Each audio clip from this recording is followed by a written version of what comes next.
about acting that I thought might be good to answer from Crispy Fuller. Crispy Fuller's here? Yeah, stand up. Oh, there you are. I know your work. This is a model hit recorder here, ladies and gentlemen. Go ahead, stand by the mic. What's your first name? Chrissy. Chrissy. Nice to meet you. You too.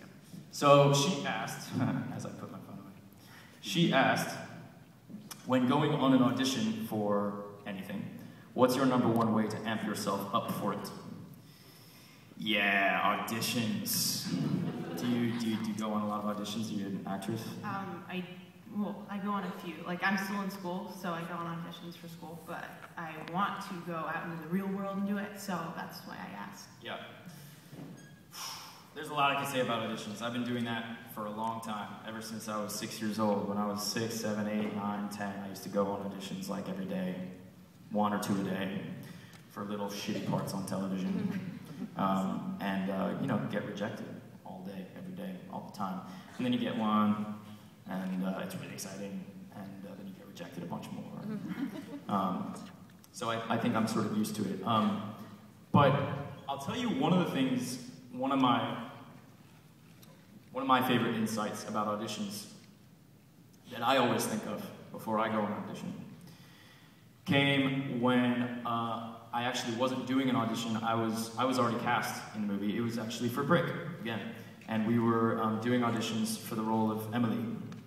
And you know, we spent a day with different actresses coming in and doing auditions. And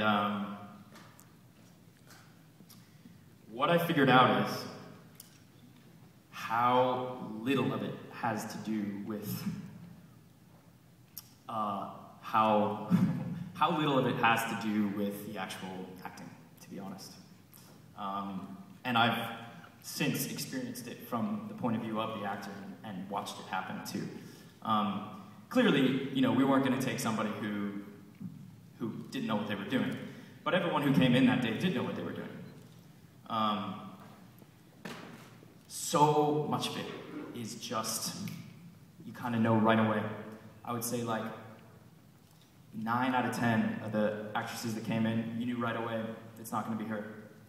And, you know, of course it has to do with how you look, it has to do with what your voice sounds like, it has to do with all these things that none of us have any power over.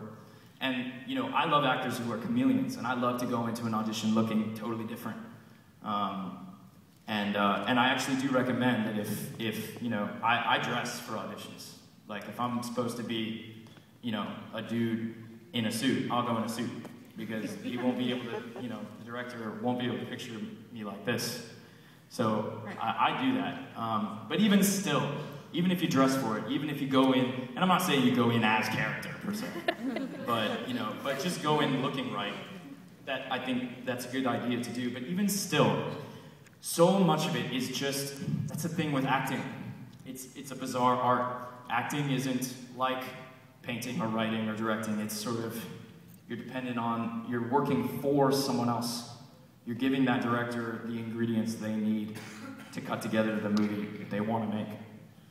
It's not yours. You have to be very, I have to be very, you know, zen about the whole thing, because I'm not in control of anything. That said, of course, you give input, and you know, there's a lot. You know, I try to do a good job, etc. But I try to remember that when I go on auditions, that if I don't get this part, it's not because I fucked it up. It's because I'm just not right. It's just not the right thing. And eventually, I'll go in and I'll get one. And it's because I'm good at what I do, but I'm good at what I do, and I miss a lot of parts. So I think once you can let go of that anxiety of like, oh, am I going to do it right? Are they going to, you know, you can just go in and be like, look, either you're going to like me or you're not going to like me. I'm going to do it this way. It might be what you have in mind, and it might not be. And if it is what you have in mind, maybe you'll pick me, great. If not, see you next time, you know. But yeah, I think that's what I try to think of when I'm going on auditions. I don't know if that helps any, but no, yeah, it definitely does. So, thank you very much. Well, good. Thank you. Let's hear it for